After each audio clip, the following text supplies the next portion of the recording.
What's up, bros? Welcome to another Brograph Broadcast. I'm Dave Koss. And I'm Matt Milstead.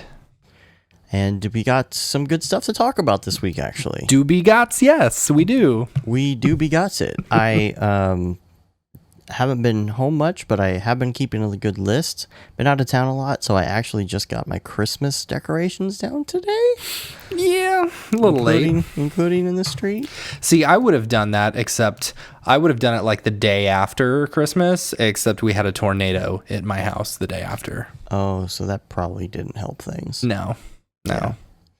I saw that the houses in your neighborhood are starting to get like bulldozed off. Yeah, it's kind of weird driving around the neighborhood and then seeing basically they're even pulling up the whatchamacallit, the concrete underneath. Why? Do they really do that to start over? Apparently. They can't use the same slab? I mean, they probably can, but, if insurance is paying for a whole new house, maybe might as well just rip up the slab. Yeah, maybe. I don't know. Oh, man. It's probably better to start from scratch. So it's funny. We're going to have like a whole hodgepodge of like new houses and old houses together. It's going to be weird. Huh. So hopefully it brings up the property value. Yeah. So this is a show about Cinema 4D and After Effects and things that go with motion graphics. We do business stuff. Mm-hmm. We do contract stuff. We talk about the actual animation, and we talk about art, and we talk about 2D, freelancing, plugins, as well as things that we find that we like and things that we learn throughout the week. Mm-hmm. So there's a lot to talk about. Yep. I think we have enough for a good show here. Craptacular. Let's talk about that for a second. Okay. The Craptacular contest, which is a contest we're having where you take a really bad 2D logo that a client would provide in a certain situation. In this sense, we are the client and we are providing. Yeah. And I've seen the logo. It's awful.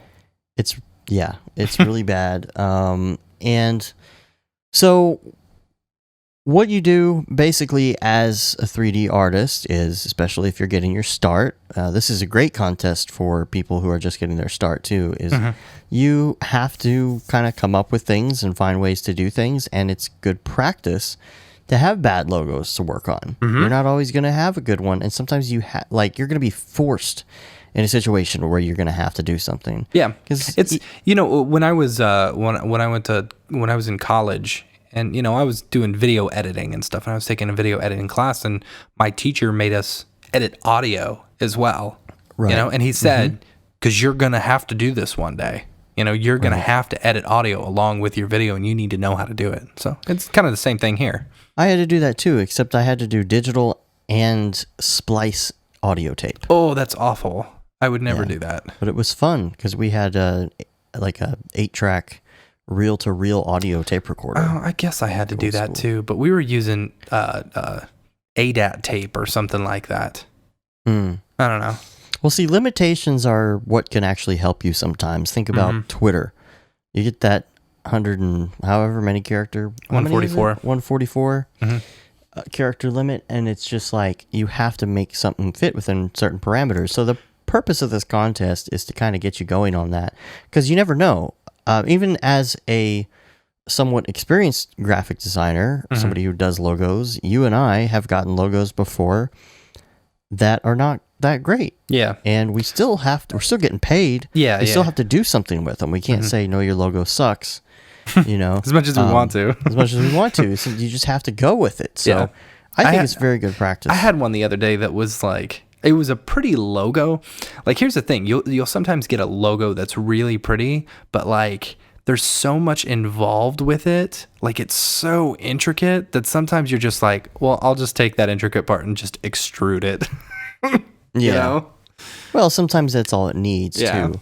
Now, I don't remember exactly what you told me. Now, in the Reddit subreddit and the Cinema 4D subreddit. So, I mean, I've seen some people talking about bringing back the competitions. They haven't had a competition in a few months, and I threw it out to the other moderators and said, "Hey, do you guys want to?" So you did ask them? Yeah, I asked them. I haven't gotten a response back yet. So I wanted to see if we could run a the Craptacular logo competition along with the Reddit subreddit, kind of get the I think that would be a cool way. Like if different people, because what they would do is just before come up with was it a theme or something, and say, or make the this. winner of the previous month would come up with a theme. I don't know. I like the idea of different tutorial sites have different contests. Yeah. So like maybe every 6 months we do a Craptacular contest, and then every that is a 6 good months idea. somebody else does something different. Yeah. Like you've got Grayscale Gorilla as their 5-second project, and You do Pixel Lab and something. yeah, I don't that know. would be really cool. Or whoever want to get involved. Here's a good one. Okay, do anything you want using our plugins, but you got to purchase our plugins. But you have to buy them first, right? That's funny. That was good. I did get a chance to show some samples of our plugin to somebody this week, and cool. It was pretty well received. I like that. Yeah. So I've That's been the out of lighting town. plugin. Yeah, the lighting Octane. plugin. Like I said, though, I've been out of town, and I'm in town for 2.5 weeks. So, That's the good. plan is to get the alpha out in the next 2.5 weeks. Cool. And we'll do the alpha thing while we're prepping the plugin and the final steps and everything, and then we will release it before NAB so that it's out during NAB. And we're heavily watching Octane 3 right now, where it's at, because I'll tell you, some things do change in our plugin in Octane 3. Nothing major. Now, you opened it up, right? Does it work? It didn't work right off the bat, and that scared me at first. But I found out it was something simple. It just had to do with there's something different with surface brightness. Okay. Like the parameters are just a little bit different. And so, however I had the brightness set by default with surface brightness in the old version, it was just different. It was just too low. So I have to just change my default. I have to adjust some sliders. Word. Other than that, everything's working. So I'm happy about that. And we'll talk more about Octane later and Octane 3 later. Dude, I've been espressoing it up lately. I freaking love espresso. That's like, good. Once you wrap your head around it and how easy it is, holy crap. So can I talk about this now, or do you have this slated for later? Oh, dude, it doesn't matter. Okay. So It's loose notes, man. So I think I talked about it last week. I had this problem where I was trying to figure out how to turn on something and turn other things on and off and blah, blah, blah, And so I want to be able to turn off a whole group of stuff, or turn on and off a whole group of stuff. And I wanted to turn on and off individual things within that group if it's all on, So the only way to do that is to have the top group or whatever be the red and green on and off buttons, and then the ones below it be the gray and red instead of the green, because if you have green underneath it when it's off, it's still going to be there, Why not put that in its own layer and control the layer? I don't know. It's just easier this way. It was easier. Once I figured out how to do it, it was really easy. So what I did... Only reason I ask is because sometimes like generators and other things will still bog down the viewport even if both of those are off. I don't know if you ever noticed that. I haven't, no. Jeez, what was that? Anyway, so I was able to do like a condition, and then do a compare. And like I would compare all the different conditions and stuff like that, and then I would I'd put an add on there, because if you get if you get a 0, it's all the way on, green on, 1 is red off, and 2 is gray on, Default. Yeah. So I was able to just do a math add and put that into my visible, and so it would do a 2 and a 1, so on and off. It was pretty cool. So I'm really getting, I like the condition and the compare like a lot. I've been using that a lot. Yeah, those are I've been good. using, and then I'll sometimes, create a condition and compare, or compare my compare as well, to create these like crazy if then statements. Yeah. So I don't know. That's probably as far as you can go without using Python. Yeah, yeah, and like I'm trying my hardest not to, because you know I'm doing the furniture designer, room builder. Like I want to be able to build an entire room, all off of this espresso stuff, and so far it's good. I don't know. And Python, man, I'm not a code guy, and if I were to learn some code, Python wouldn't be a bad one to learn because it kind of applies to other things. Like you could use it in not just cinema. Mm-hmm. But, yeah. Still, I don't really like code. Yeah, I know. I learned some C++ and I was gonna learn it again, but things get busy. What are you gonna do?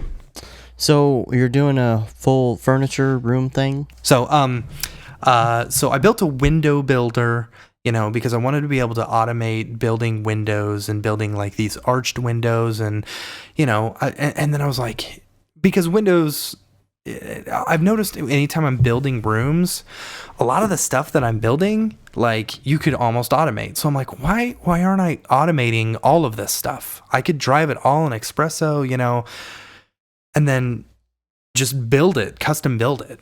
So anyway, doing custom splines and stuff like that. And so I started off with the window builder. I was like, hey, window builder is easy. I got my head around Espresso. Let's try doing a couch builder. And so I started building this couch builder. I'm now on my 4th iteration of this project. Like I keep on starting over because like I'm getting more efficient at it. So I'm at the 4th iteration because I also want to keep on adding stuff to it. Yeah. So the first iteration, I was like, okay, here I got my couch, blah, blah, blah. I was like, oh, but I want to be able to add facets. And in order to do facets around the edges, I want to be able to do this. And so I start messing with it. And I was like, oh, you know what? I could actually build beds with this too. Oh, cool. Oh, you know what? Let's go ahead and just make it to where I can build coffee tables and blah, blah, blah, all with just this one thing, you know? So I don't know. It's kind of gotten crazy, but I'm hoping to be able to like build a majority of the furniture that you want all from this one designer. So you start off with a couch, or you can change it into a chair, or you can change it into a coffee table or a shelf, or like I don't know, something. I don't know. So how about doors? Doors, you won't be able to do it with this one. Like that's gonna have to be a different one, and I don't know how I'm gonna do the inlays and stuff like that, or if I want to do glass doors or something. I don't know. I mean, you could. I don't know. I've thought about bools, but I want to try and stay away from bools because bools they're so like hungry, That, but if you were gonna do it though, rather than like having your crazy bevels cutting out of the door, you would just have the bevels and line them up with a cube that's always the same size as the bevels. Yeah. And that would be the bowl cut. Yeah. Okay. Yeah. So then, like, if you did multiples, I've been using cloner objects, like say with the couch in particular, say if you want to do like just a chair and you've got one seat, one cushion. Well, you do a couch, you can sometimes go from 1 to 2 to 3 cushions, or depending on if it's a sectional, you could make it multiple. And so like I'm using cloner objects, and I thought about using cloner objects to do these, the cutouts and the inlays and stuff like that. I don't know. Yeah, you could. But I guess you could always just like do cloner objects like a cube almost around the bevels and stuff. So like a couple of them. Well, here's what you do, and this is hard to describe over audio. I was going to say, because with cloner objects, when you can throw multiple things into a cloner object and it'll go one, then the next, then the next, then the next, or, do it in order. I guess you could do a cube and then the bevel, thing, and then another cube or whatever. It would just go back and forth. Yeah. I don't know. That's a thought. Anyway, a possibility though is like, let's say you have a bowl and it's got a null in it, right? And inside that null you have a bunch of different cubes. So those cubes, you could put them into Espresso, and you know how there's an object out? Yeah. you would go, you would go object out of, say, your bevels that you make into your object in. So no matter where those cubes are, you could keep all those cubes in the cut section, under your bool, like under one null, that is all the pieces that will cut something. Somehow. I don't know. But that's going to keep your bool, if you had to use a bool, that's going to keep your bool nice and simple, because you would just have like one segment on each side cubes, and it would be like as the least resource hungry thing you could do if you were making a bool. Because I can imagine if you had like, I don't know, let's say you had 4 insets on the door on the top and 4 on the bottom, and you've got 8, and each one has a sweep object, with like with a different kind of cross section of a bevel, and that's getting getting crazy. Crazy. And all of a sudden you got like a million poly door. You don't want that. Ain't nobody got time for that. Nobody got time for that. So, I only have, I think, 2 months left until my Oculus Rift comes in. Only 2 months? Yeah, comes in March. Oh, okay. I'm one of the lucky people who got it right away. Yeah. But it's so if I order it now, how long would I have to wait? Well, a week ago, the owner, or what you would call it, CEO or whatever of Oculus, I don't know what he is now, because he works for Facebook, but anyway, he tweeted out that the Oculus Rift is 9 days into pre-order, and they're sold out until July. Nice. So that's crazy there. Yeah, that is crazy. Yeah. And we got some almost dailies out this week too. Yeah, we did. You got 2 out? Yeah, I meant to do another one. I've been, that room scene that I did. Oh no, I did a hospital scene this week. I was really happy with it. I was really happy the way it turned out. Like, that's cool. It's funny. We'll be doing some scenes, and they'll my work will find one online so that I don't have to recreate most of it. Yeah. But then they're like, yeah, but just chop out this wall and put in another wall, and then add this and add this and add this. And so what I end up just using is literally the hospital bed instead of the entire room. Nice. So, I built this hospital room, and I started off in 3ds Max because we bought 3ds Max, and I want to start learning 3ds Max, and it's but I don't know, like I'm having trouble with multi-sub-object materials and stuff like that. I understand what they are, but for some reason I couldn't get that particular project to work right, And because I was stepping into someone else's project, and I'm still kind of a newbie in 3ds Max, I wasn't 100% sure what I was doing. So I was hoping that I could, use Octane in 3ds Max to convert over the materials and everything, and then save it out as an Octane project, then bring it into Cinema 4D as an Octane project, and I'd be good to go. But that didn't really work out that way. So I just exported an FBX, brought it into Cinema 4D, and because Octane is so easy, the materials are so easy to use, I was able to completely retexture that entire thing in maybe like 45 minutes. So I just retextured it, and what was really nice is they had so much stuff to change that I didn't have to worry about the lighting changing or anything like that. And I actually think my version looks a whole lot more realistic because I'm using Octane instead of Metal Ray. Yeah. So I don't know. Wow. I'm real happy with the way it turned out, I had to create. This is something I had to do on the past 2 projects that I've done. I've had to create the first one was a chain for a fireplace, to go around a fireplace. And then the next one that I had to do was a mesh curtain almost, So it's like you get a 1/2 inch space in between this mesh texture. So what I did was we had the mesh texture. So I threw it in a scanner. I scanned it, crushed the levels between what was there and the white, created a repeatable texture, and just threw that on as in the opacity channel in Octane. Yeah, you know what? That's a good idea. And here's the funny part of this whole thing. I am creating a hospital bed in 3D this week. That's funny. So and it's for a client, and I'm working on a mesh, and I had the worst time because it's not a flat mesh, so you're working with distorting it or doing whatever you have to do, and I'm using cross. What am I using? I'm using cross sweeps because they're kind of rope-ish. Yeah, and like it's getting complicated because you stretch it and then everything. How close are you on it? Like, are you like super zoomed in? I don't think you'll be that close. That's why your method. I wasn't sure how close we were going to get, but once I saw it, like I knew it was supposed to be more rope-ish and not flat, but like I wasn't sure. That's why I went that way with it. And so now I'm from a looking distance. at it, Honestly, you can't even tell. Like, and I used the same technique. I had to do a close up.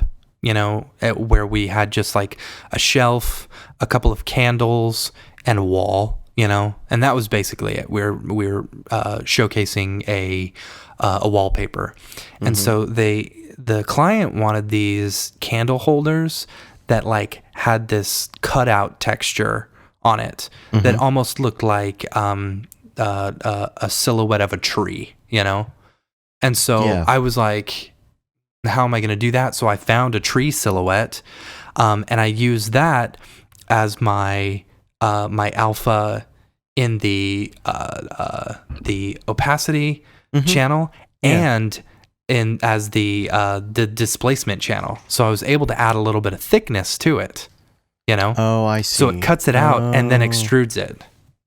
Yeah, I like that. So I don't know. Is it like a negative displace? Yeah.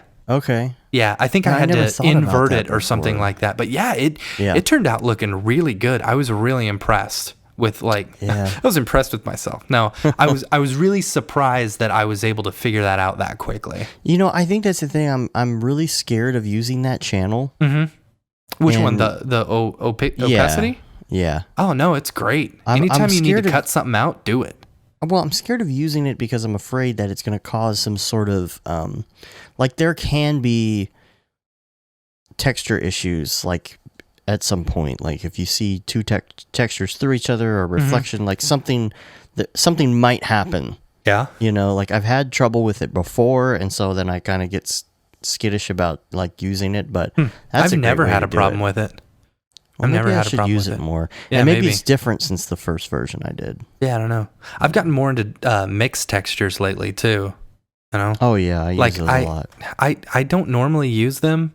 Like normally, whenever I've got to do a color correct or something like that, I just throw a color correction node or the color correction shader or whatever on it. But lately, I've had to change complete colors or something like that, or add a color. I don't know. So I've started using mixed textures. I kind of like them. I've done some. This is all Octane before. that we're talking about, by the way.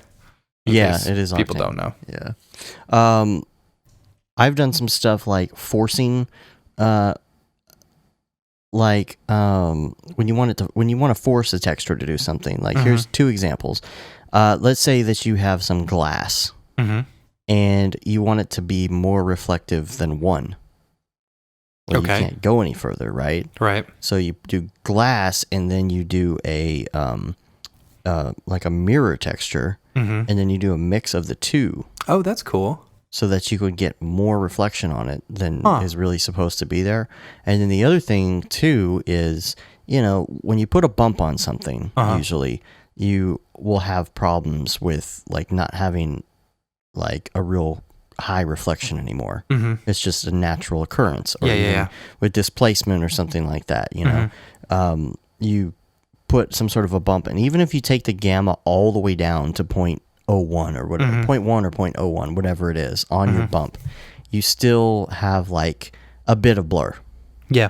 So what I've been doing is I then mix that back in with an identical texture that doesn't have any bump at all, and then I'll bump up the reflection, or maybe even go closer to mirror if it works that way. That's cool. And that's been helpful with getting these. I mean, that's essentially how you go about doing a car paint texture.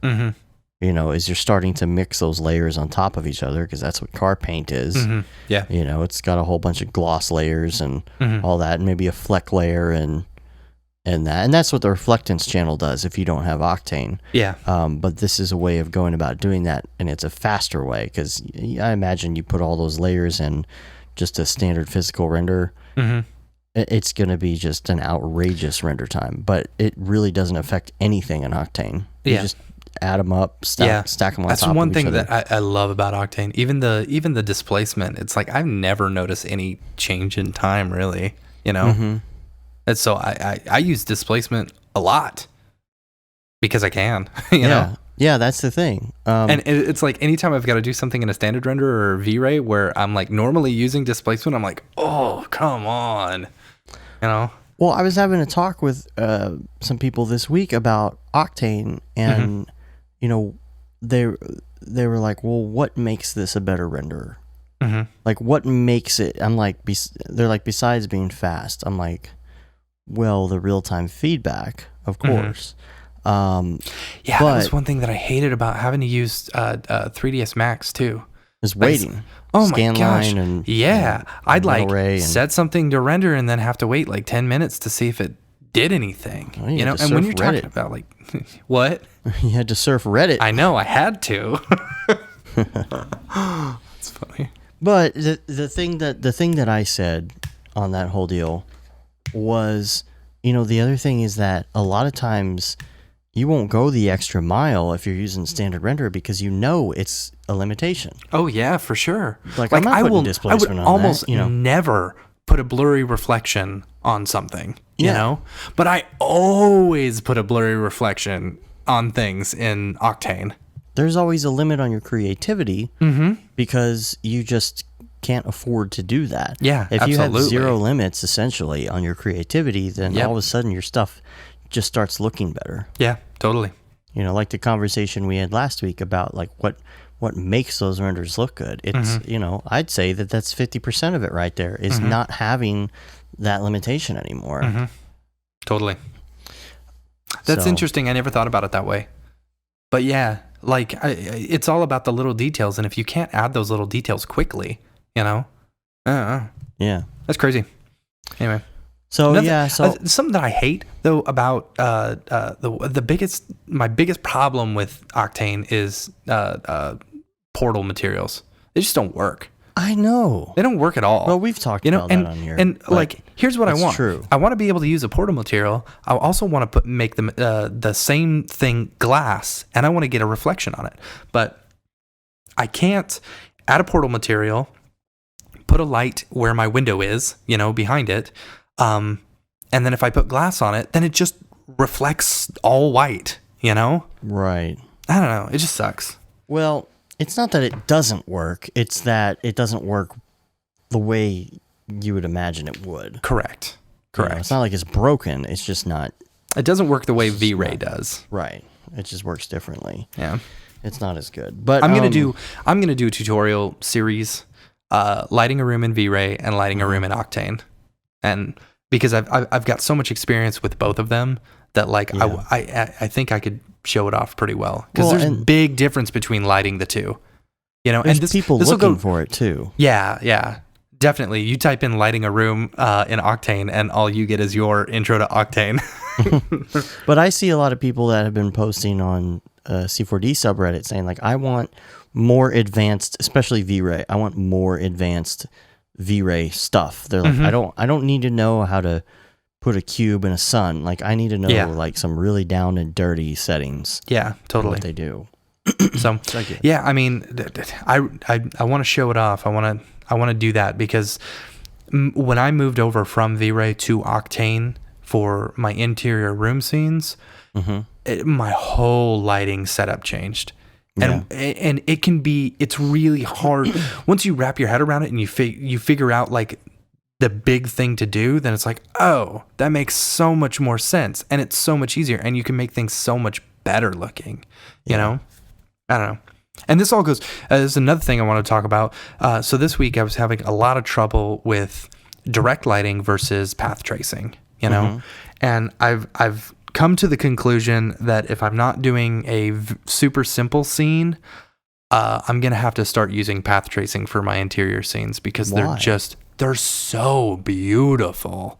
Well, they are, but I mean, so they're pretty. Exponential in the amount of time that it takes. Totally. My one render went from 45 minutes to 5 hours. Gosh. Yeah. It was 45 minutes in... It was 45 minutes in direct lighting. Yes. Well, I guess. Well, you have to you also have to keep in mind, I'm not doing things at 1920 by 1080 72 DPI. If I were, it would be so fast. I was doing that and it was taking maybe 5 minutes, right? Plus, you're doing I'm doing one DPI. frame. I'm doing 300 DPI at like 5,000 by something. You know, it's like 5,000 by 5,000. It's a ridiculous amount at, 1,000 samples. Mm-hmm. So, I mean, Just 1,000 samples, it's actually pretty good. Yeah.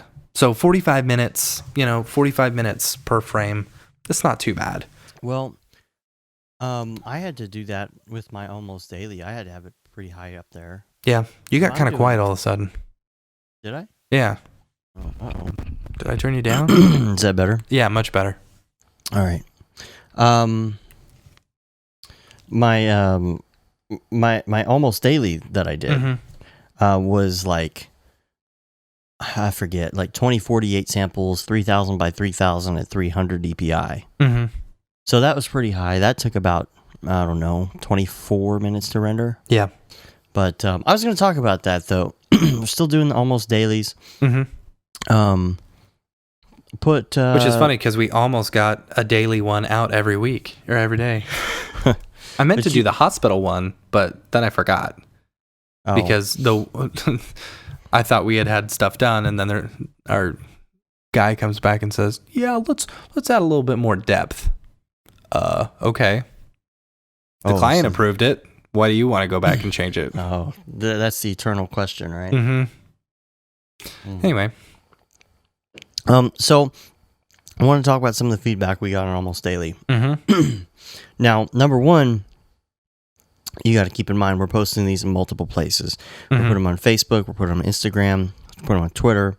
They're really mostly for Instagram, I think. Yeah, they are mostly for Instagram. They're an Inger. But like the one that I posted on Reddit, here's the feedback I got. The main three things on feedback I got. Or four, really. One is about the... I didn't think people really liked it. I felt like... sorry. Right. Yeah, I didn't feel like people really liked it. Well, here's the thing. You usually don't know if people like it or not because people who like it don't write anything. Yeah, They just upvote it because it got a lot of upvotes. Yeah, uptoots. Uptoots. If you uptoot my Almost Daily in 16.7 seconds, Mr. Skeletal will... defy communism. Oh, updoot? Updoot. Yeah. That's what it is. That's funny. So, okay, number one was the Almost Daily hashtag. Yeah, and we're also, you got to keep in mind, guys, we're branding ourselves, Well, that's true, but here's the other thing. People, obviously, they don't listen to the show, so they don't understand what we're doing with it. Right. We're not taking a hashtag and just trying to create a hashtag because I think that was I think we kind of are too. Well, but we're trying to create it's more of an idea. It's not like we just want people to make things and write Almost Daily. There's a reason behind it, which is what we said last week, which is the whole fact that, and I wrote this, the whole fact that we're trying to say that we like the spirit of daily, but not everybody can do that. And so this is kind of our way of saying, it keeps you on your toes. You want to do them. It keeps you doing them for the most part when you can do them, but it's understood that you have a family or you have, a significant other, you have a job, you have, other obligations. And so maybe you can't make something like that every day. Maybe you can't make a dystopian landscape every day. Right. And this is, again, like, I love people. Like, I love his work.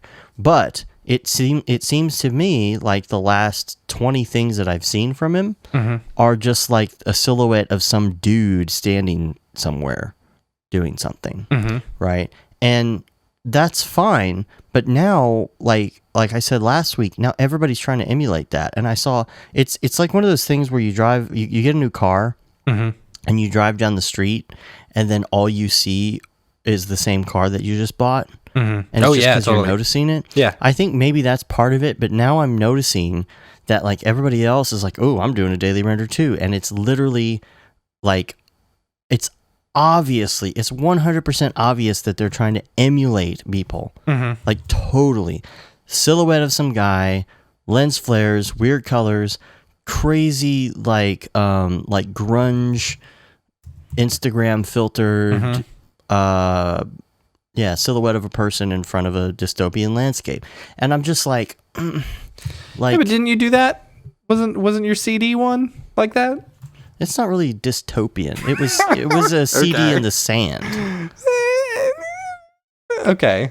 It was a CD in the sand. It wasn't silhouette. I'm talking specifically silhouette of a person standing in dystopian landscape with futuristic something lines in the background and weird colors and maybe a moon or a sun. Like I'm talking that specific. I will say there are a lot that I've seen just avant-garde, abstract daily renders that people do. And that's cool, you know. It's cool. I mean, it's not that it's not cool looking, but like if that's all you do every time, that's why I'm trying to think of some new stuff to do. Totally. And that's why I'm saying even if it was just a dystopian landscape every day, but specifically dystopian with a silhouette of somebody on the landscape with weird colors and the grunge and the moon, or a planet, or really that specific. And it's not because people keeps doing it, it's because people keep copying him. And there's like a million versions. And like I'm getting on Instagram now, and I've been adding a lot of people who are just in motion graphics. And you sit there and you go through the feed, and like everybody's doing that too. And you're like, oh my gosh, like what is, I mean, I know that like design goes through different phases. Like you'll be able to look back on this and see this as like the late 2013 through 2016 look. That'll just be the style of this era. You look at something, you say 80s, you'll be able to look back at this and think, okay, this is, the second half of the 2010s, like this is just what people were doing then. It's kind of like, all the flourishes and stuff. Like if you look back at like 2005, like crazy flourishes and crazy colors were kind of the rage. And then you had that whole Web 2.0 look for a while. Like there's a look for every, 5-6 years that comes about. And so as an artist, me personally, I'm experimenting with stuff, but I'm trying to think like what's going to be, the 2020 look. Yeah. And I'm trying to not get stuck. I think that's the other thing. It's really hard not to get stuck doing a certain thing. Without the help of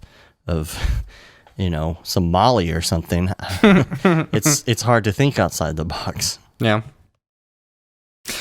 I don't know. People didn't really seem to like our hashtag. Yeah, but it's that thing where nobody cares except one person, and that one person is the one who, makes you think about it too much. Yeah. That wasn't that I big like of the hashtag almost daily. I think that's cool. I think mainly it's we do this stuff, but we're also we're marketing ourselves. How else are you going to market yourself? Yeah, we're marketing. If you're not marketing yourself, you should be. Here's I mean I don't want to change every that. Every time someone puts their name or something on, like really small, they're still marketing themselves, So what we're trying to market a hashtag. But that's what I'm saying. Big whoop. I don't think we should stop doing it, but I do like the advice of maybe make it smaller. Okay. I don't care. Maybe put it in the corner or something. But we're making versions of these without all of that. But I think it's because, like, if you're listening to our show and you're following along with it or whatever, it makes sense. If you are from the outside, you don't know about the show, you don't know about anything that we're doing, then it doesn't make as much sense. I get that, but we just got to keep going with that. It's all right. Cinema guys just think we're too corporate. That's all right. Yeah, whatever. We're the man trying to hold them down. The feedback I got on the textures was interesting because, I was trying to do something a little more like on the trim, like a little more stucco. Mm-hmm. On which one? The one I just atrium? Did, the atrium. I thought the atrium was cool. So I went for something more stucco, and people are like, your textures are too big. And I'm like, but it's supposed to be like exaggerated stucco. Yeah. And the lines on the wallpaper stuff that was going across were like, it's too big. It looks too big by the camera. I'm like, it's to scale. I found a 2-inch wallpaper I liked, and it's 2 inches in the project. So, all that comes back to personal taste. Wallpaper. Those lines, it's like a wallpaper look with like some different shades on it, going diagonal inward. Like the thing is, if you make them too small, then as it converges, you don't see anything. Yeah. And all your stuff looks smooth. The only other feedback I got on it was that I should use bevels, and I'm like, literally everything in this scene is beveled. So, yeah. That was the feedback I got. I got to take, the constructive criticism. Mm-hmm. I appreciate the feedback, but I think the feedback came down more to personal taste than anything, and it was supposed to be more abstract and not like like an architectural render. It's supposed to be like that could be anything. Like I don't even know what it is. Like it could be on a spaceship. It could be like on that ship from The Fifth Element. Yeah. Outside that glass could be outer space or the reference image that you were trying to go for? No. Or the inspiration image? The inspiration. Yeah. No, there was a library that I liked that looked similar to it, and that's kind of where I went. I thought it looked great. I think that's a good way to go about doing dailies, is to look at shapes, look at, something you like. For instance, my friend just finished doing all the video and media production stuff for the new J-Lo show. Oh, yeah. And I think I sent you the picture, too. And I really like the way the stage looks, and I'm looking at that shape. And so now I'm like, okay, what could I do with that shape specifically and make something cool looking? Just something similar, maybe with emission textures or something, and come up with some crazy looking thing that way. I like emission textures. Trying to just expand on that, but we might do that logo smaller. We'll see. Yeah. So. Or all right. So this week, maybe we should come up with a Almost Daily specific logo. Man, there's already too much to do. Man. I'm working. I have to come up with I registered the site. I have to come up with a logo for our DFW Cinema 4D Club. Mm-hmm. And man, there's all this other stuff. Every time I want to do something, it's like I have to design a logo, and I'm like, ugh. I mean, if you want a good logo, it takes time, and I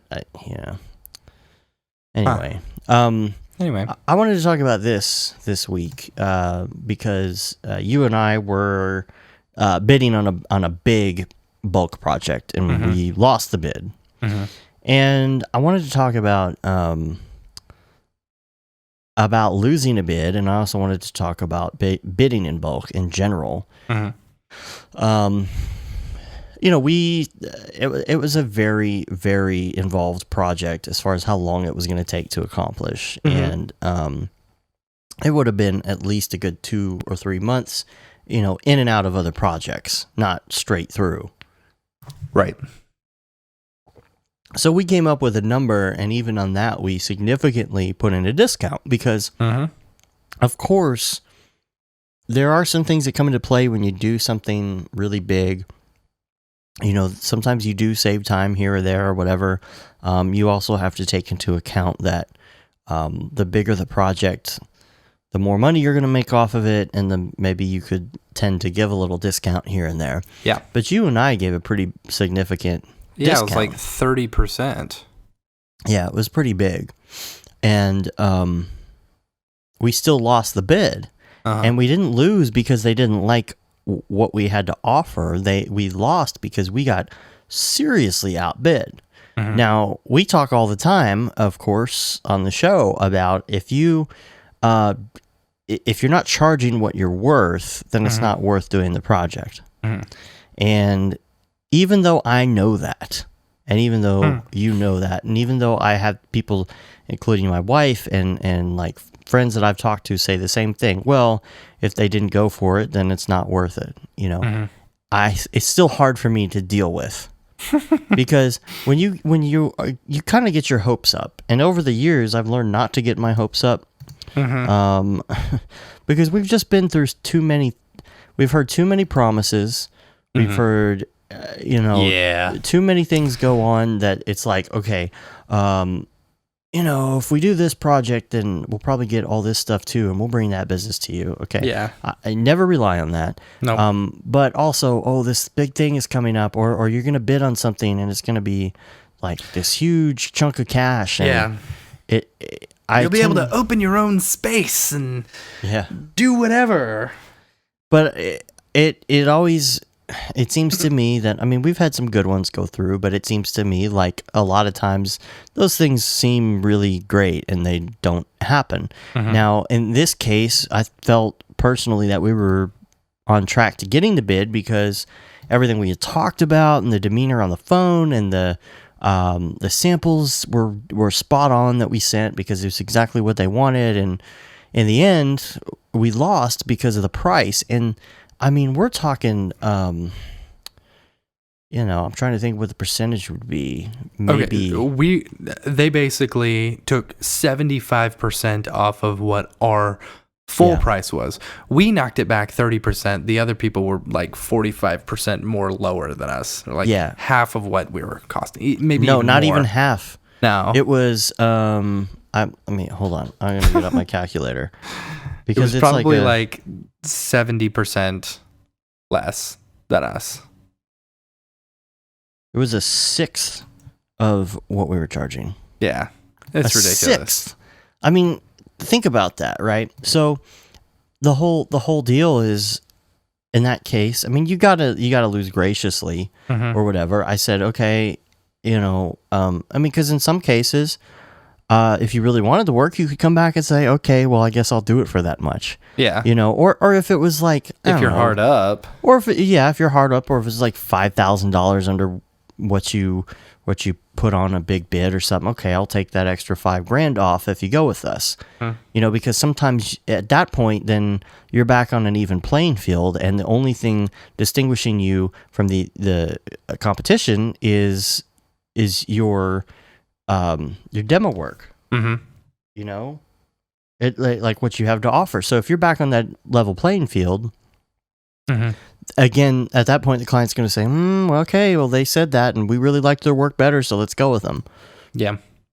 Or sometimes, even if you are over, a client will like your work better, and they'll pay the extra money. But when you're 6 times the price, and everybody else is that low, and we're reasonable. We're very reasonable. The problem was, I think the problem all stemmed from the client. The client and where they came from and what they were, wanting. Yeah, it was an untraditional source, and it was kind of a sideways industry as far as like where they were coming from to get this type of production, because they don't know the difference between video and like video game models and like Google Street View. It's all the same thing to them. And so I think that our competition might have not even been in video production. I think that's what makes it difficult. I didn't even know that. That's what I'm gauging, is that these are people who do like Google SketchUp stuff, and so as far as losing the bid, it's a hard thing to do. Like I always will feel bummed that I didn't get it, on something like that, on something that big, because it's like a big letdown. So I do have to keep telling myself, though, it wouldn't have been worth it. It was meant to be like that, just because it's meant to be, Dave. The competition, I think, I sent him back an email. I said, that's cool if that's what your budget is. But if you want my honest opinion on the amount that those other people are charging, obviously you're not going to get the good quality. I said, well, I had sold them on our GPU render thing, and they told me that someone told them about all this GPU stuff they were going to do. I'm like, no, that was us, but yeah. But the reason that's a good thing is because it makes it look better in that amount of time. It doesn't mean it's taking money off. Right. And I said, these people don't know what they're getting into. Like, this is the kind of low bid where those people are seriously screwing themselves because they are saying yes just to say yes. Yeah. And they are going to end up so upside down and so over their heads that it's not going to be worth it in the end. So I have to keep telling myself that as somebody who's trying to get paid reasonably for the type of work I do. Yeah. But you're still, you're still making money. You're still making money other places. Yeah. You lose one, you get 3 more. True that. So, all right. So we got some email. Casey, our t-shirt winner. Yeah. We were talking and on email, and the question was, Casey wanted to do a project similar to like an iPhone commercial. Oh, I know what it was. It was an iPod commercial, but it had like the touch and it had the minis and it had like all the different iPods. And they're all kind of like flopping around and slinging around and stuff and hitting the table. Flopping around. And so the question was, if there's a way to like throw an object in Cinema 4D. And that is a good question. And then let the dynamics take over or whatever. Now, I said 2 things on this. This is why I put this in here. I've already answered the question. I already took the question off the air. But I thought it was just something good to bring up on the show because, okay, if you wanted to do that, my suggestion would be to create a catapult. So you have your phone. Yeah, that was my thought too, but I wouldn't know how to do it. The first thing that came to mind is a clay pigeon shooter type thing. Well, anything that would hold it. Yeah. Any sort of, like an iPhone holder that would be in your car, Could you create some sort of like trampoline type thing where you drop them and then they bounce? You could. I just thought. But my whole deal on this whole thing, I think it's a project that had to be done pretty quick too. My way of looking at it and my suggestion was that you just use practical. Because when you start doing the dynamics and stuff, it looks cool and whatever, but you don't have that control over where everything lands and where it goes. And you want it to look symmetrical and you want it to be framed well. You want the shots to look right. And all of that, I would be willing to bet that in that iPod commercial, those were all practically animated. Yeah, for sure. I don't think that some animator was like, oh, here, and they just like dropped them all in and let physics take over. I really think that it was, the way that Apple is and the way those ad agencies are, they meticulously planned out those shots.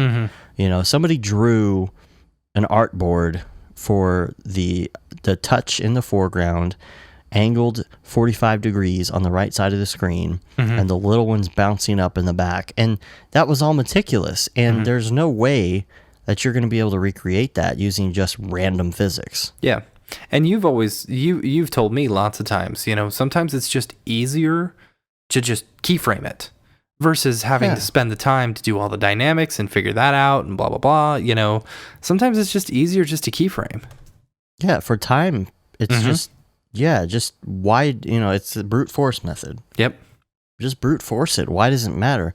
Like, you're not going to come back and redo this commercial with like 100 different phones. Yeah. Or come back and do a new one every week. Or something like that where you would actually, want to have those physics and redo the physics over and over and over again. It's not like you're building a plugin. Where everything has to work like that and you could start it over every time. It's like it's going to be done once, so why not do it the short way every time? Totally agree. Yeah. Ugh. Okay, and then we got another email from Ryan, who said, recently been binge watching and listening to what you've both been doing. All right. And dig the laid back but very informative insight in each episode. I know you focus more on Octane when it comes to third-party rendering, but would be interested in hearing and learning about V-Ray for C4D. Word. Yeah, it was that email that made me want to do the interior rendering for V-Ray. Yeah. You know, I feel like a big project like that, you definitely could learn quite a bit, you know? Because we talk about the basics from time to time. I had to create a scene. That scene that I posted on the Almost Daily. You know, I basically built that scene from scratch. You know, I was given an inspirational image and I built the fireplace. I built the walls. I built the step down into the other room, the windows, the window frames, everything. You know, and so. And everything in there deals with, it has a different way of reacting with light and blah, blah, blah. And then you're using, some of you are using displacement. When I'm creating candles, I'm having to use subsurface scattering, I found that candles look really good with subsurface scattering. And then I create an emission, like I create like a fake flame, using like a sphere and then pulled up at the top, and I'll just throw that in there, and I'll use an emission texture, and throw that on there. Holy crap, it looks so good because that emission texture glows, and then it causes subsurface scattering in the candle to glow too. It's way You know what cool. I've been doing for the candles like that? I've been doing the same thing, but then I put a vibrate tag with a light on it to create the light around the candle, but I don't put actual flame in it. Like I'll do a flame. I actually recorded a bunch of flames. All mine are stills. Keep that in mind. Right, but that's what I'm saying. For if you were gonna make it move, I did recorded a flame from a cigarette lighter on an iPhone at 240 frames a second. And then I image stabilized it with Mocha. Nice. So I have like these bulk, stock flames. And then what I'll do is I'll go in and do that subsurface scattering and put the like a slight vibrate tag on the light and put it where the flame would be. And so then those shadows and stuff are flickering around when the render happens. That's cool. And then I'll just put a compositing tag on the wick of the candle. Yeah. And then just put in that flame later. That's cool. Looks really cool. I bet. And Ryan, I guess, I just noticed on the signature at the website, there's a good reel there on his website. And was it somebody had a new reel as well? Yeah, it was. Was it Casey? It was. 8-bit motion, right? Wasn't it 8-bit motion? Yes, 8-bit motion. Okay, there we go. Yeah. Which is Paul. Yeah. Okay. I couldn't remember because I guess I just pasted it in and I didn't have everything in there. Yeah, he just got a new show reel. Good stuff. Yeah. Really good stuff. Like I like the stuff that he took out and from the 2014 reel and the stuff that he added in looked good. He was one of our listener reels of the week. And so you can see that on our previous posts, and we'll post this new one as well. Only thing I would still say is I still don't like the font at the beginning. Really? Yeah, it's fine. It doesn't bother me. Yeah? Yeah. All the new WWF stuff is nice. Yeah, looks good. Yeah. What else we got here? Oh, Pixelberg. Pixelberg. I think I've heard of this before. I was looking at it again this week, but I don't think it's available for Mac. Which is why I haven't tried it. It is a... Oh, that's so funny because I was looking at this too. Did you see it on the subreddit? Is that where you saw it? Yeah, that's why I... Yeah, I was going to download it, but then I got busy. That's funny. Actually, no, this does say Mac. Yeah, there's a Mac version. Oh. I don't know if it's the same one I was looking at before. Before there was a version like this that didn't have Mac compatibility. I wanted to look at it though. I mean, I can't. There's not enough.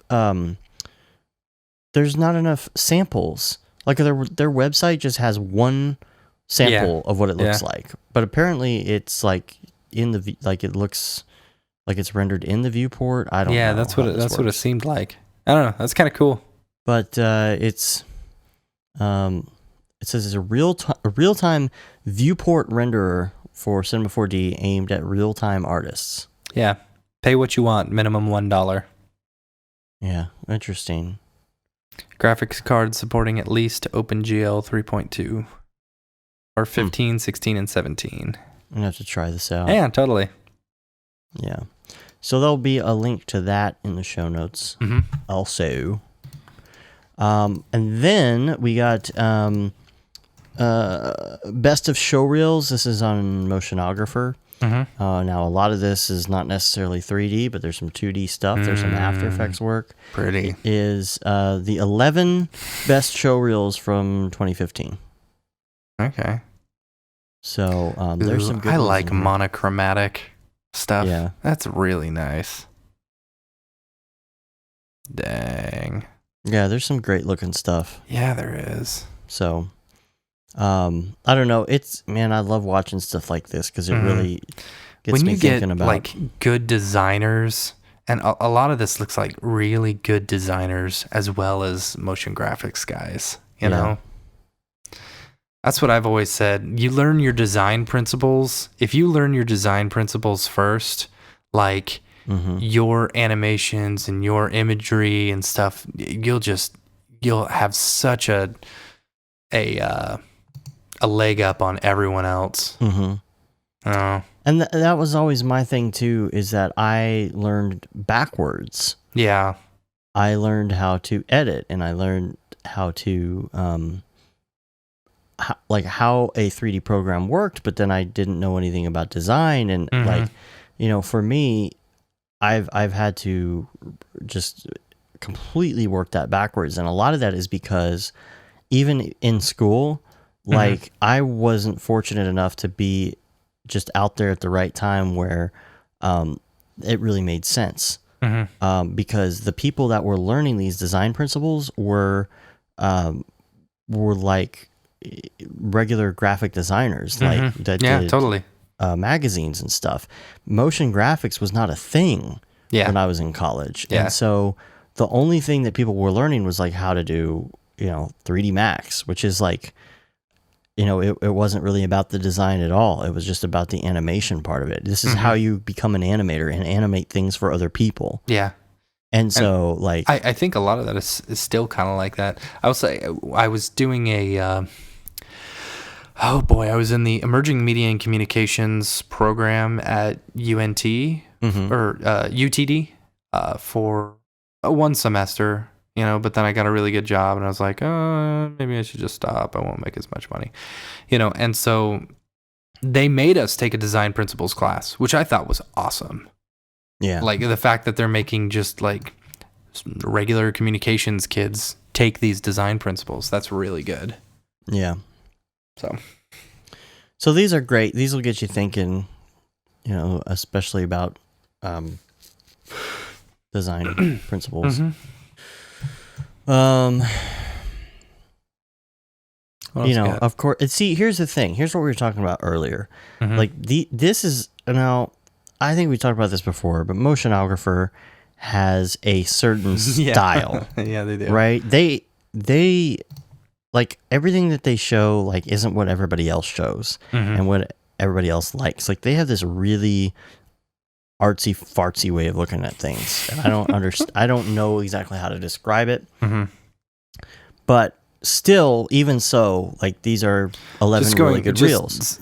Scanning the front page, you see a lot of this 2D infographic-y stuff. Yes, which is, again, it's cool. Another example of how there's an era that is going to be obvious because, this is when everybody started doing infographics. And now there's software to do your own infographics without hiring a graphic designer. And, it's going to get worn out. Completely worn out. But even so, and even what we were talking about earlier, where everybody has their own way of looking at things and their own opinions, and this person here says these are all beautifully animated and all, but don't you think that it's all extremely single-sided? The majority of them are designed in dated cutesy styles that are apparently still rather popular in these circles. Mediocre ideas wrapped in similar look and feel blankets. Aesthetics that appeal to 5-year-olds, middle-class account ladies with thunder thighs, and creatives that all they want to do is hang at the pub. Why are these features featured again? In what way exactly are they pushing the envelope further? If not technically, aesthetically, or conceptually, I'm sorry if I sound jaded, but barely 10 frames of goodness after watching the whole bunch of reels should make us rethink our industry and how and where people should be channeling their skills. This is a more negative way of looking at what I was talking about earlier, which I wasn't trying to go down that road. I was trying to say what's next rather than say everything else looks the same. Right. But even though I don't like the way this is put, it is the point where if you look at all 11 of these reels, they all are beautiful. And the design principles are amazing. But again, it's true. Like, it's not different enough. And my thought when I'm trying to come up with stuff is like, has everything been thought of already? You know what I mean? Like, am I the only one? Like, I don't even feel... I watch a bunch of reels, and they're pretty, really, really pretty, and sometimes it gives me some ideas and stuff, but in the end, I still feel like there's nothing new to be created. Yeah, I suppose. And I mean, is that why people are doing abstract so much? I don't because know. like there's nothing else to do. It's just a style right now. I mean, it's the whole flat look, you know? That's big. But you know what I'm saying, though? Like, what's going to be next? What's going to be next? What is going to be the next thing that really takes off? I'd say the 80s are coming back. But haven't they already, though? I mean, we Yeah. went through this retro phase, too, for a while. And everybody's doing, you know, Miami Vice and, you know, even the Simpsons did it. Simpsons did it. Yeah, that was a pretty good intro. It was, but even when I watched that, I'm like, everybody's done the retro. Oh, I saw this guy. One of these guys. I saw these on the subreddit. Which one? What's his name? Panic Latvia. Oh, really? Something like that. Yeah, saw some of these things. It was cool. Yeah, I don't know that I saw any of that on there.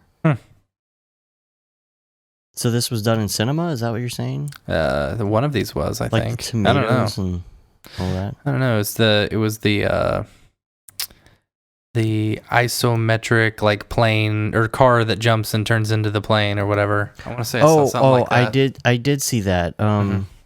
And I actually went back and watched that again because I was trying to figure out if it was a 5-second project I saw. Yeah. Or like I do remember you talking about the UFO, like the UFO goes by. Yeah, I think so. Yeah, I swear that was a 5-second project. Yeah. Or something. Oh. So anyway. Yes. Okay. So that covers. Yes. Okay. So that covers that. Let's talk about Octane version 3. Yes. And what's going on with that? Yeah. I've had a little bit of time to play with it. I haven't had any time to play with it. So here's what I can tell you about it so far. I saw some tweets and like Octane retweeted some stuff that someone said like, "This has cut my render times in half." And has it? I don't believe that. All I can think of on that is maybe that person does still frames, because then that would make more sense. Right. I've done some comparisons.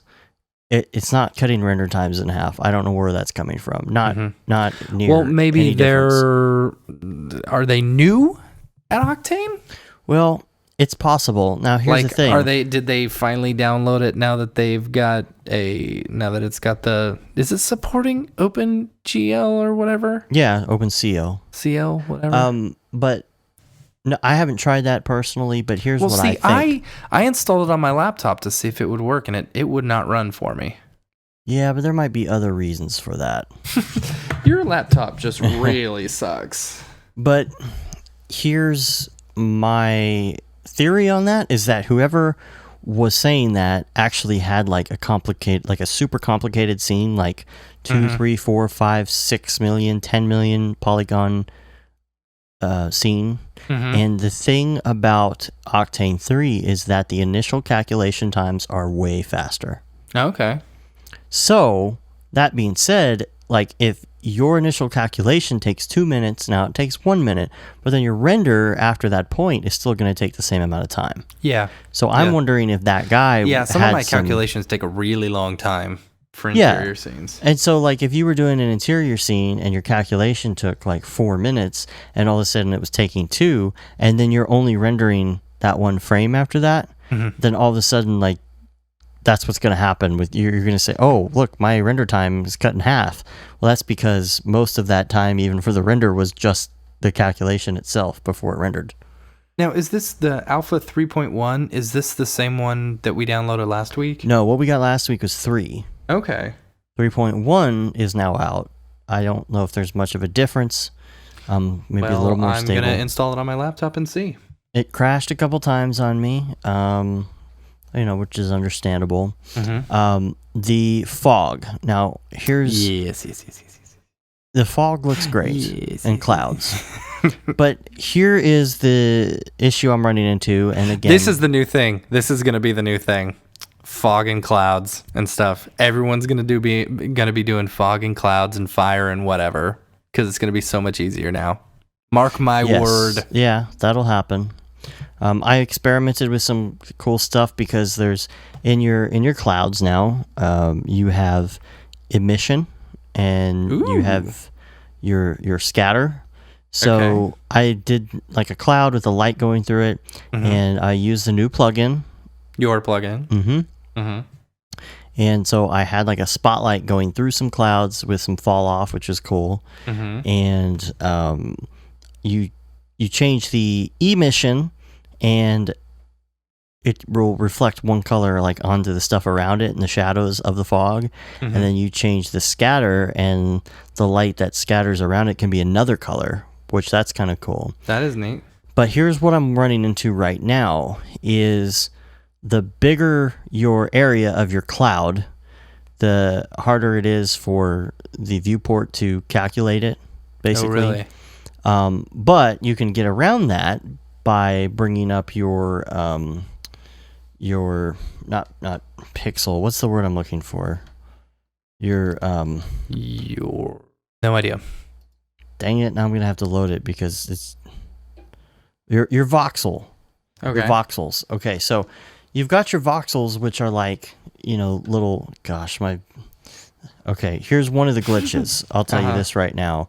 I just loaded up my Cinema 4D and like the whole viewport is all glitchy and glitched out because I think it screwed with my memory card's memory, and I'm gonna have to reset for it to all go back to normal. I'm getting little glitches here and there, which I don't usually get. Okay, so the voxels. You bring the voxels up. They're like squares, and those squares are representing like the parts of the cloud or fog or whatever it is. Yes. And you can bring them up pretty big, and which is nice. Now they look more smooth when you do the render, but then you can bring it back down when you get it the way you like it. The problem I'm facing right now is like if you just click on that slider bar somewhere, it may go down to like less than 1 or maybe even 2 or 3 voxels. And if you are anywhere under 3 voxels, they get so small, and the more volume you have, like the plugin just freaks out. And it's not even when you have the render window open. Like you'll hit reset on the render window, or just turn it off completely. And even when you change a parameter inside of your fog or cloud, like even if you click in the box to change it, you'll get the spinning wheel and it sits there for like 30 seconds and you're like, oh my God. And then it'll put the thing in the box and you hit backspace to delete one, because all you want to do at this point is just make it smaller so it stops doing this. And you hit backspace and then you get the spinning wheel and it sits there for 30 seconds and you're like, oh my God. And so finally, like it takes a long time. So and most of that has to do with the amount of voxels, like where that's set. So if you accidentally take it too low, you're screwed because it just sucks. So, and the plugin is just sitting there, just churning. So be very careful with that. That's the one thing I've noticed. Did have some crashes, like I said. The estimated time on the renders now is weird. It is? Like, you know how accurate, it's very accurate right now on 2. It's very accurate estimated time for your render. You know, if you look down at the bottom, it'll say, oh, this is going to take 2 minutes and 59 seconds. And by the end, it's actually gone down to like 2 minutes and 50 seconds. Right. You know, and it's slowly gone down the whole way. Now, when you hit render, I'm noticing it says, this is going to take 3 hours. No, it's going to take 1 hour. No, it's going to take 35 minutes. No, it's going to take 17 minutes. No, it's going to take... Yeah, but how quick does it do that? Like over really quick? The whole render. Oh, that sucks. So at the, you know, it's easy to estimate how long something is going to take. If you wait like 30 seconds into your render and you look at that number, even if it's going to take 5-10 minutes for the render, you've got a pretty accurate estimate of how long it's going to take. Now it feels like you look at that number and you don't know until you're more than halfway done with your render how long it's actually going to take. That's something that's kind of bugging me. Like the numbers are just all over the place. And maybe, you know, again, alpha, you know, maybe they'll fix that. I just feel like it is possible.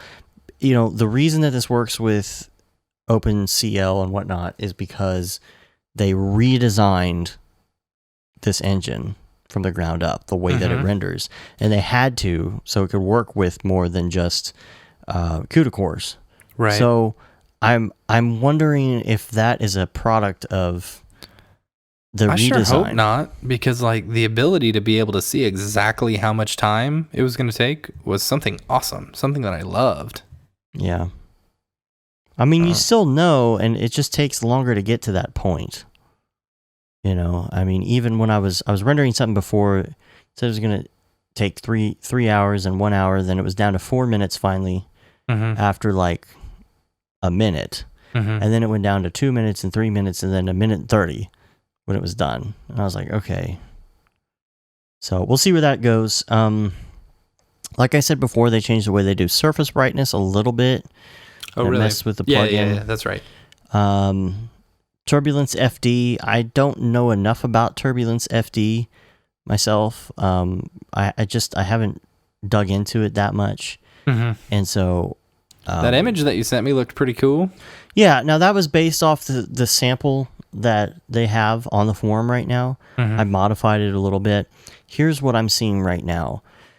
And again, this might be a parameter thing, but to me, everything that I'm seeing looks a little blurry.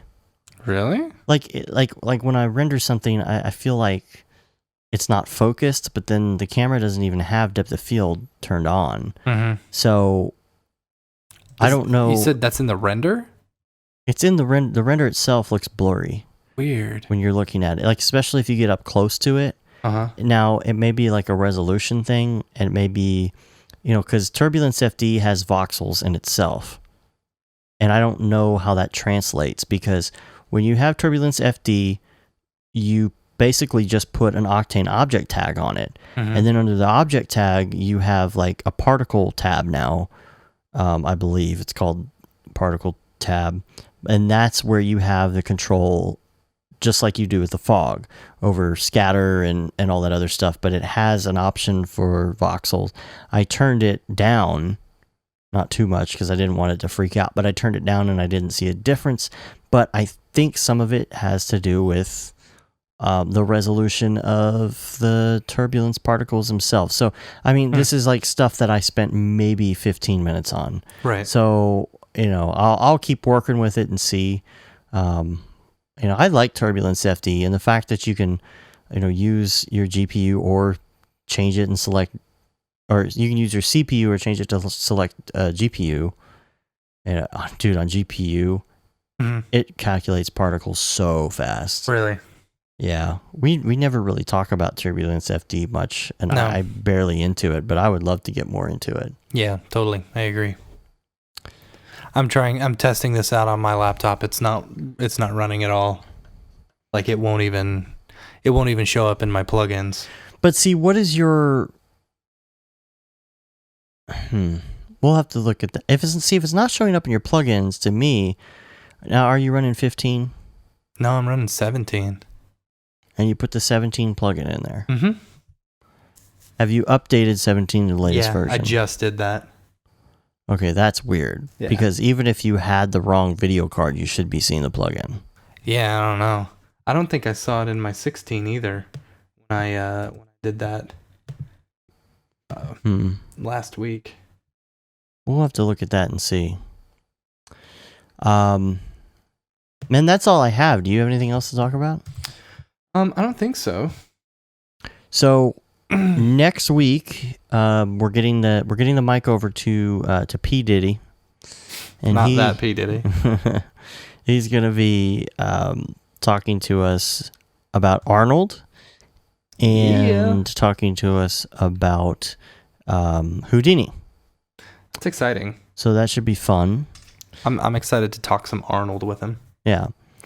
I think that'll be good. And then we're aiming for February 21st, Sage of Shadow from the Cinema 4D subreddit. Hoping. On, from faraway lands. So that's funny. That'll be cool. So that's what's coming up. Last week I released a tutorial, and I think it actually went over pretty well, and I don't remember what it was now. Do you remember? Did you even see it? I did not watch it. I'm sorry. No, I mean, did you even see that I posted it? I saw that you posted it, yes. Okay, because I get the emails first thing in the morning that say, your thing is now live on YouTube. That's right. I'm going to look it up and see. So this week, I have some more in the queue. I'm not sure which one I'm going to do yet, but there will be another one. We've got... let's see. I can tell you which one came out last week. That was... I'm going to try and get to... I'm going to start the V-Ray and the Octane lighting interior. Cool. Creating instance masters is the one that I did this week, because sometimes if you're doing a really big project and you are working with instances, you want to create a master that cannot be seen anywhere, but you still want to be able to reference that instance, and I show how to do that. It's a real simple method, but if you have never done it before, it's something cool to learn. I've got a couple more, probably 4 more, I think, in the queue right now. So they'll just keep coming out. So nope, not even in R16 will it show up. Maybe I can screen share and look at it. Yeah, maybe after the shoe. Anyway, oh well. All right. Well, if you like the show, please rate us on iTunes and leave a review. That really helps us get up there in the charts. And also subscribe if you're just listening to the audio, or like maybe you're listening. A lot of people listen to us on YouTube and Vimeo. That's cool. I like that. Love it if you would like, even if you don't use it, just open up iTunes. Like if you're sitting in front of it right now, open up iTunes and subscribe to the show, just so like our ratings go up on iTunes. Totally. And you can say you've been there, done that, got the t-shirt, go to brograph.com. You can buy a shirt. It says no Brograph, no Mograph. It's got our logo on it. And when you buy the shirt, what you're doing is getting a cool shirt. And you're also supporting the show. Yeah, you are. And the tutorial site and all these things that we're working on right now. It really helps, and it spreads the word about our site. Here's another one I'll throw out there randomly. Tell people about us. Yeah. Oh, I'm also like, if you're working in Octane and you're doing interior scenes, I would like someone to email us if you want to try out the room builder or whatever. Actually, you know what? No, just if you want to try out the room builder, if you're specifically doing interior scenes, send us an email. It's not specifically for Octane. I haven't built it for Octane. I've just built it. Okay. So I would love for someone else to try it. It's not done yet. It's nowhere near done, but I would like to get a list of names of someone that I can send it out to try it out. So well, you should do another sign up. I would specifically, I would specifically really like it if you're doing interior scenes for your job or whatever. Because I'd like to see how easy it is to use it in your daily life. So once I get it at least a little bit done, I want to do a little video that can go along with it so that I can kind of show some caveats. Because there's different ways to make, if you want to make a couch versus you want to make a coffee table or, like a desk drawer or something like that. It's a little different. I don't know. Anyway. All right. Well, out there. On our YouTube site too, we've got 105 videos. Yeah. And that is the podcast, the tutorials, there's tips and tricks, there's Brograph talks, there's so many different things on there. A lot of people, you listen to the podcast and don't realize that there's really all that stuff out there, or vice versa. Like they see one video and they don't realize how much stuff we actually have out there, how many other videos we have. Yeah. And so if you're talking to other people, you're talking to them about tutorials or how to learn stuff, throw them a link to our site, throw them a link to our YouTube, or tell them to subscribe. We're getting close to 3,000 subscribers now on YouTube. Really close to that. We should be there within the month, I think, based on how many subscribers we get per month. We really love that. I mean, if you can't buy a plug-in coming up, if you can't buy a t-shirt or whatever, just throw a little love our way. So that would be great. Word. That would be great. And if you want to take our relationship to the next level, we're on Facebook, we're on Twitter, we're on Instagram, and YouTube and Brograph.com. If you're on Twitter and Instagram and all that, you're going to see some of these almost dailies that we're posting, as well as links to the new tutorials and to our podcast and links to, I don't know, that's it, I guess. Yeah. Word. So that's it. Unless you have anything else to add. Nope. All Just right. I'm Matt Milstead. Well, also email us if you want to talk to us. We really like emails from everybody, whether it's a question or a comment or just saying hi. It doesn't matter. Brograph at brograph.com. Is that right? That's it. Yeah. Cool. All right. Till next week, I'm Dave. And I'm Matt. Have a good one. Later, bros.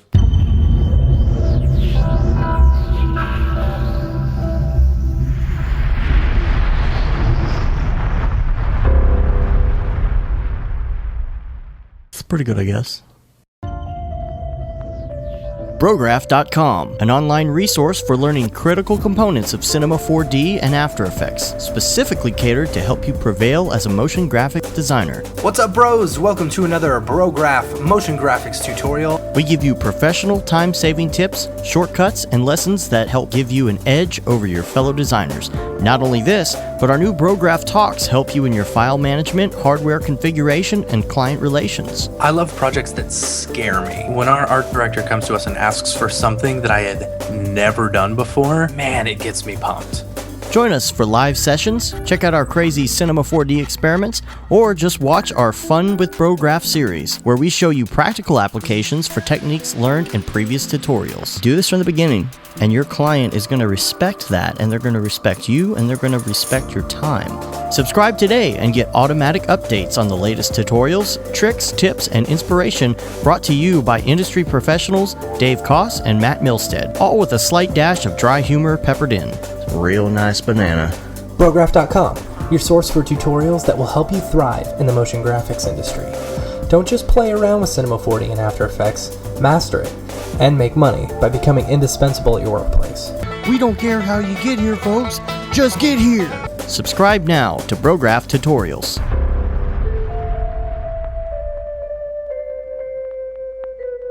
It's pretty good, I guess.